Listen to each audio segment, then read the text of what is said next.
I am not being racist, but whenever I go back to the UK, I will always ask an Asian person to help me take the photo. And that is because they are better picture takers than us Brits, and they put in much more effort. This is what will happen if I ask a British person to help me take a picture. See, already you can tell he doesn't give a shit. No effort whatsoever. He takes one photo, and he's off. Doesn't even let me check. Unbelievable. As predicted, a crap photo. But if I ask an Asian person, this is what happens. Oh my, look at that enthusiasm. She's even directing me and suggesting angles. I'm done, but she's not. Wow, she's on the floor getting the money shot. That is what you call commit. A man recounted his preference for asking Asians rather than Brits to take his photos, citing their greater effort. While he found the experience humorous, he clarified that it's based on his personal experience and should not be generalized to stereotype any group. Can you identify as a black person? No, Why? because I'm not black. I'm not a woman, but I can identify as a woman according to you. If you transition, maybe. What defines a transition? If that's your goal, you know? If you believe it. Sure. If you believe you're black, why aren't you black? Well, that's just not, that's like genetics. That's like ancestry. You're also born a man or a woman. It's the same thing. That's also genetics. Okay, I'm over it. When people with anti-white views, often linked to extreme woke ideologies, meet those who challenge their beliefs, these encounters can become highly charged and revealing. Let's examine some examples. And you know that's like an ignorant way to stand, right? Like, Why? you're over here, I tell you. I'm actually something half that's handicapped, fact. so that's very offensive that you said that. Yeah, no, I Yeah, can probably tell I'm that super you're offended, into it. actually. Yeah. Yeah. So lying and being a high conflict is part of your personality disorder. Why are you looking at women with your fucking eyes? Are you a woman? Oh my god, so you... Oh, I so couldn't, you- I didn't even know, I'm sorry. non-binary, so it doesn't really matter. Like, that's why I asked. I was trying to be polite. That's what you should do, right? A man sarcastically employs the same flawed reasoning he criticizes, pretending to be offended and making exaggerated claims. This satirizes how some people overreact or distort situations, especially when public figures are involved, drawing significant media attention.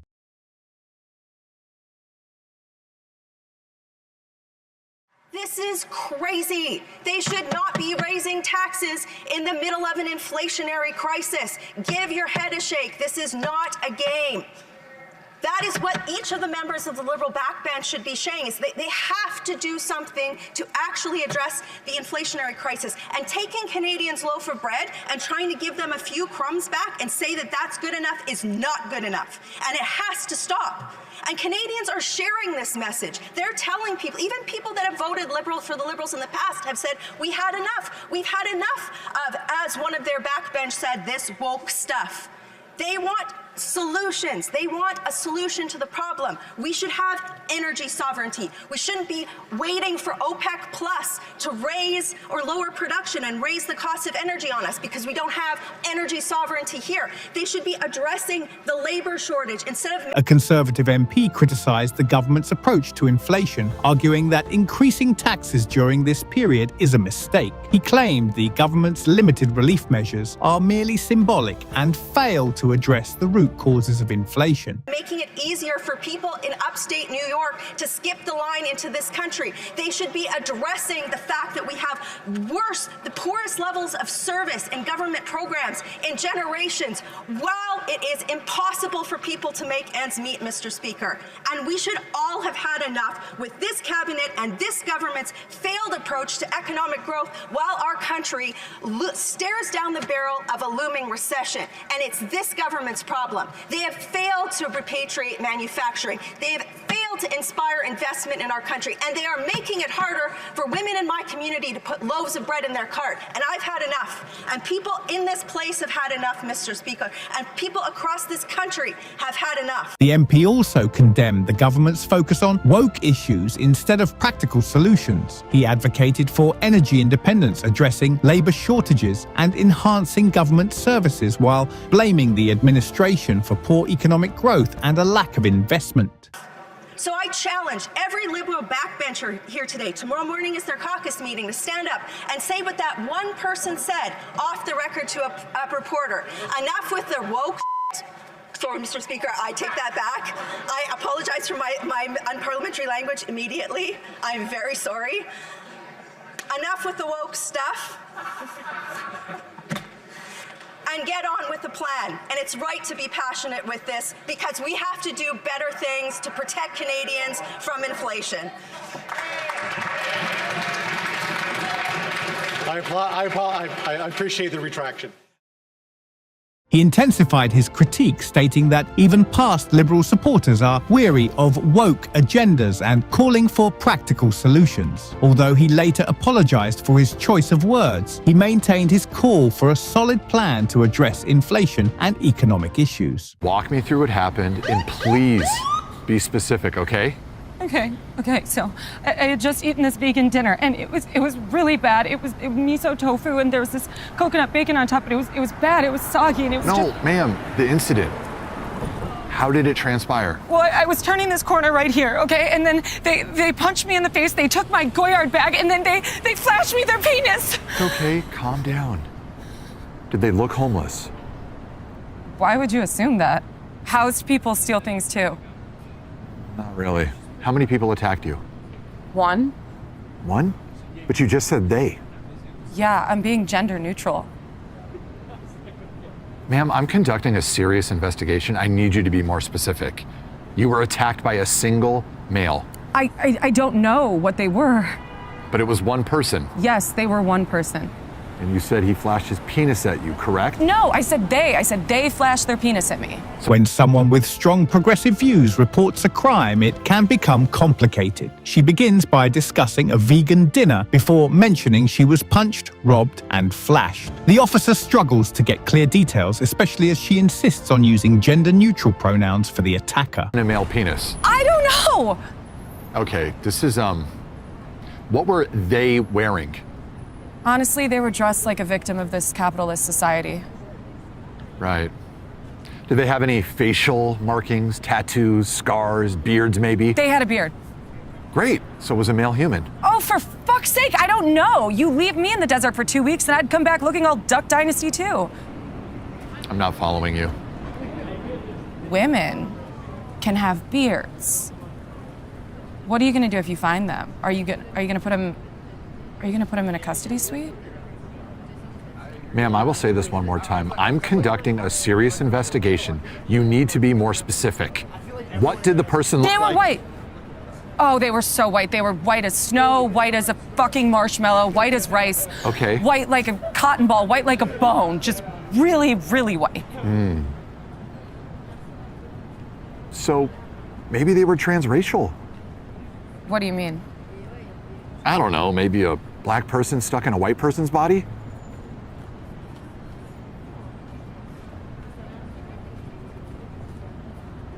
The conversation takes a strange turn as the officer seeks a clear description. The woman insists on political correctness and questions the officer about the consequences if the attacker is apprehended. When asked for a description, she describes the attacker as really, really white and suggests they might even be transracial. Protesters in the streets and on social media continue to demand an end to racism and racial injustice since the death of George Floyd. But over the past 49 days, some have struggled with how to help or what action to take next. Our Danya Backus reports on one group trying to get all Americans to be part of the change. In the days after George Floyd's death, Black Lives Matter! Multiracial crowds poured into streets around the nation in protest of social injustice. Erin Haney understands the outrage. There's no such thing as not racist. We need you to be anti-racist. She's the director of Showing Up for Racial Justice, also known as SURGE, a multiracial activist organization committed to anti-racism. They focus on calling in white people to support racial justice and work in alliance with Black and people of color-led organizations. I think it's really important that all of the work for racial justice is grounded in the vision of Black leaders. Since George Floyd's death, there has been a rise in protests and social media campaigns for racial justice, leading some to question how to contribute effectively. Showing up for racial justice, Surge aims to involve white individuals in anti-racism efforts. Erin Haney, Surge's director, emphasizes that combating racism requires active anti-racism rather than just avoiding racist behavior. In this country. And we know that white silence is one of the greatest barriers to winning that transformative vision that folks have set. With 125 chapters across the country and world, Surge is predominantly led by white people who are having hard conversations with other white people about race and injustice. Racism isn't a black issue, it's a white issue. We need to be organizing amongst ourselves to do the internal work. Adam Smith is an organizer for the Los Angeles. Haney stresses the importance of aligning anti-racism work with black leaders' visions and warns that white silence hinders progress. Surge, which has 125 chapters worldwide, is led by white people but focuses on encouraging white individuals to engage in discussions about race and injustice. Adam Smith from the LA chapter highlights that racism is also a white issue, and Surge hosts monthly dialogues and an annual Unmasking Whiteness Institute to foster solidarity. Surge chapter, White People for Black Lives. In addition to political activism, they help host monthly dialogues and an annual Unmasking Whiteness Institute. For white folks, it's important for us to think of this fight as a fight in solidarity, right? Not a fight in charity, like solidarity, not charity. Justice! Both Haney and Smith say they're working to channel people's feelings of "I just want to do something" into useful action. And they're hopeful this moment will continue to fuel a movement for lasting change. Danya Backus, CBS News, Los Angeles. Important work, Danya. Thank you. Both Haney and Smith aim to turn the public's increased awareness into actionable change, believing that these efforts will contribute to a lasting movement for racial justice. In today's polarized world, is feminism dead? I saw your hand. I think that depends on the definition of feminism. I strongly think that feminism is more of an action than an identity. I would say it's uplifting all women, in which case it's very alive. At the same time, if we do follow that definition, feminism has splintered off into so many different areas that you can look at people like Sheryl Sandberg who say you should just get another nanny if you feel oppressed. And if we're talking about that kind of feminism, yeah, it's pretty dead. I think feminism isn't actually about equality. It's about equality when it benefits us.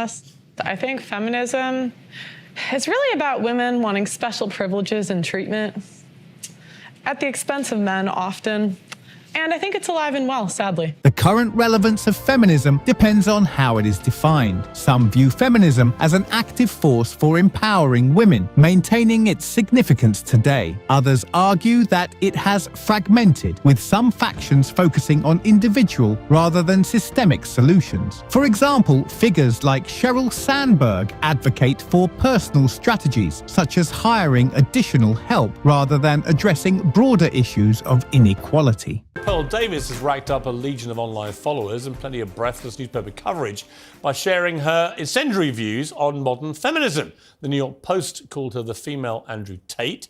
So she tapped into genuine female pushback to the excesses of wokery, or is she just an attention seeker? We'll find out in a moment. But first, let's take a look at the clip that sent her viral. A lot of people think I'm insane because I don't think women should vote. Everybody thinks I'm crazy for this opinion. If anything, this is probably my most extreme opinion. 90% of women have been on birth control. 1 out of 3 women has had an abortion. 1 out of 3 women has an STD. Average body count is over 5, so that your average wife has slept with over 5 people. 95% of women are not virgins on their wedding days. So I understand the complaint. OK, well, Pearl joins me now alongside political journalist Ava Santini, who was nodding furiously along there to everything she heard. Right, Pearl, you would be called the female Andrew Tate. How do you plead? Pearl Davis has garnered significant attention for her controversial views on feminism and women's rights, with the New York Post comparing her to Andrew Tate. Her provocative stance has ignited intense debates, challenging contemporary feminist perspectives. Well, I take it as a compliment. You know, I'm a fan of Andrew Tate. Of everything he says? It depends what we're talking about, but overall, I think he's got a good message. I think he's good for young men. Okay, look, you're talking about women predominantly, which is why you've got this big following. And your view is that modern feminism is deeply flawed. I would argue a lot of your proposals, like taking the vote away from women, are deeply regressive. Why would you want to remove, just from yourself, the right to vote? Well, what happened was I had the same view, right? Back when I started, I was like, why?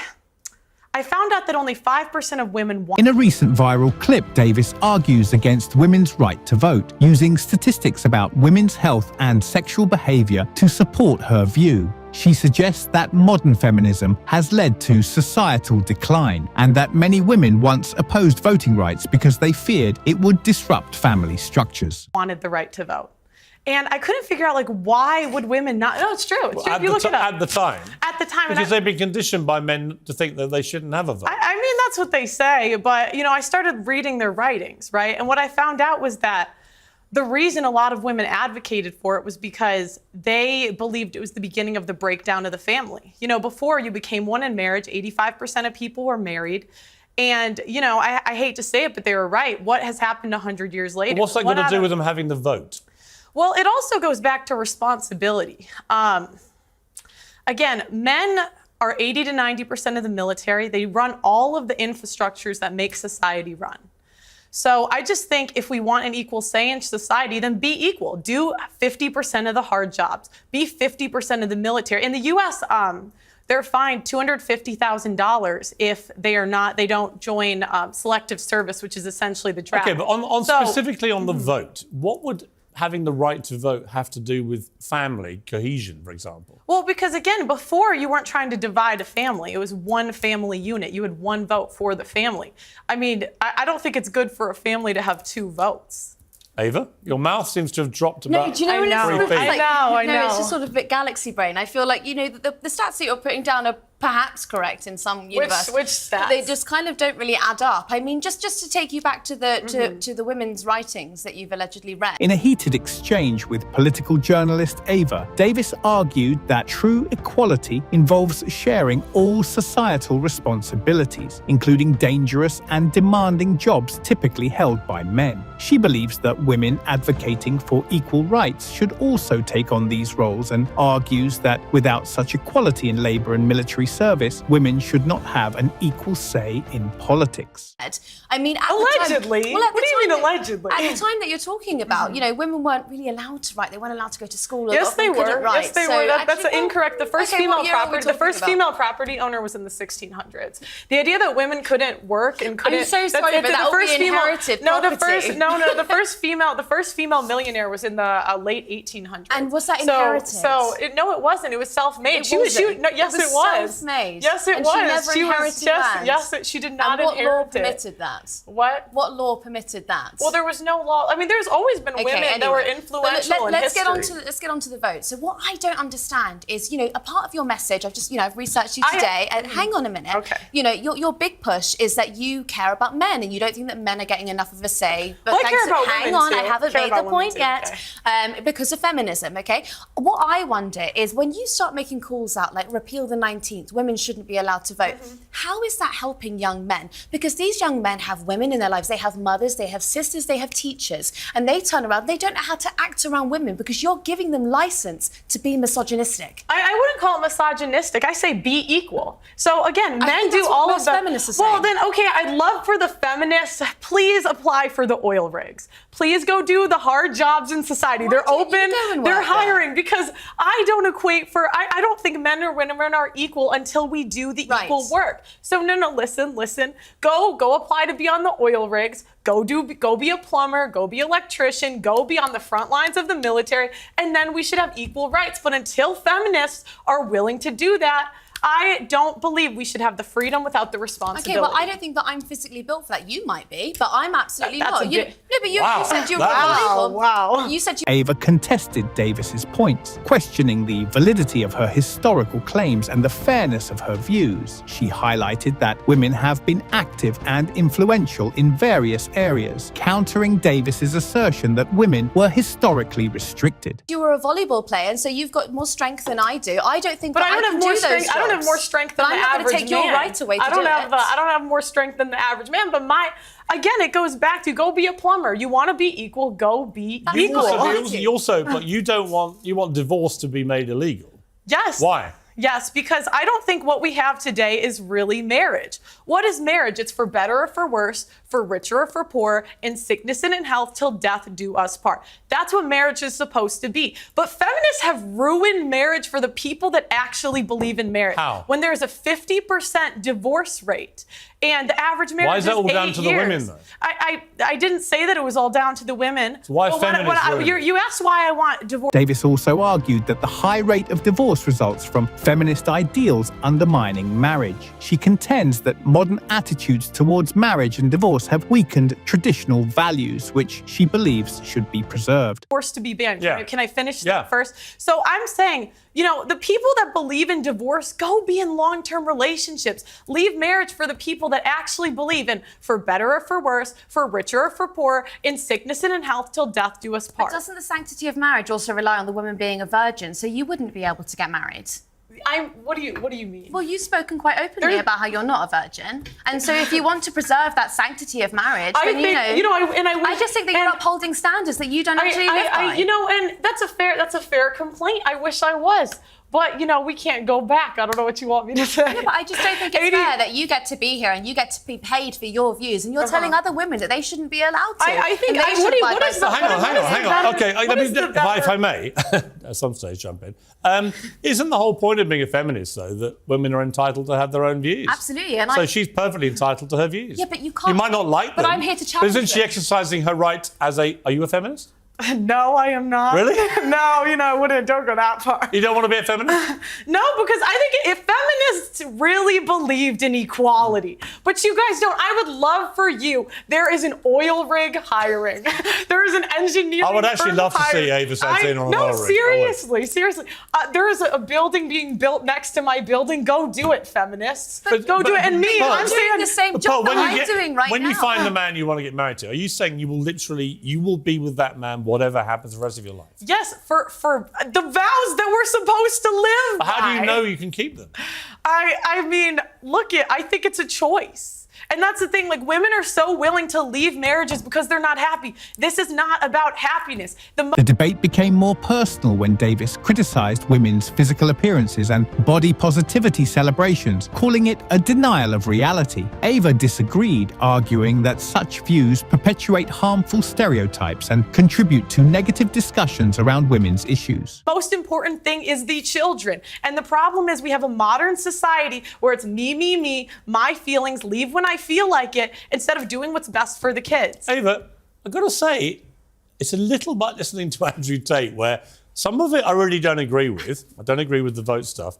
When I hear things like that, I think there'll be a lot of people, especially older generation women perhaps, who think, you know what, she's got a point. Well, I mean, I believe in agency, so I think that if a woman is going to look after her children in divorce, that's absolutely fine. I also believe in your right to speak your mind about it. What I don't understand... I'd like to say, even before the 1920s, Do you know what I mean? women could speak openly. This idea that, women couldn't talk the last 500 years, there have been women throughout history... I know, but the American state education system has failed before, and it's failing now. There have been women throughout history that have read, written, and been very influential in society. Okay. So this idea women could never do it. Do you know what I don't understand though is when it gets spiteful, okay? Because you put down a few arguments that I think are perfectly, they're kind of evangelical and they're Christian, but those are your right to say it. What I don't understand is when it kind of seeps into this sort of, you call women fat, you say that they shouldn't have abortions, you say that they have STDs. The question is, are they fat? Yes or no? Why pass the average kind of American judgment? woman is 170 pounds. That's objectively overweight. I mean, let's be honest. We now celebrate morbid obesity as some kind of body positive thing, and it is complete nonsense. So actually, on that point again, there's a bit of truth in and that. this is the problem. How have we come to celebrate morbid obesity as body positive? It's nonsense. We're not talking about morbid obese. I was actually watching your podcast earlier, and you spoke to someone who was, I would say, probably a size 12, and you called her fat, obese, and a divorcee. She was fat, obese, and a divorcee. wasn't. I mean, I don't know what to say. This is the thing, women, we don't want to live in reality. We don't want to say things that are true. Was she fat? Yes. Was she a divorcee? Yes. These things are just objective facts. Okay, I'm going to have to And objectively. she insulted me first. They always do. I'm going to have to objectively end the debate, but it was an interesting conversation. I think we should get you two back together as a matter of urgency. Thank you very much, Pearl. Thank you, Ava. Despite the contentious nature of their debate, Ava acknowledged that some of Davis's points might resonate with certain audiences, particularly those skeptical of feminist approaches. Ava emphasized the need to balance personal opinions with respect for differing viewpoints.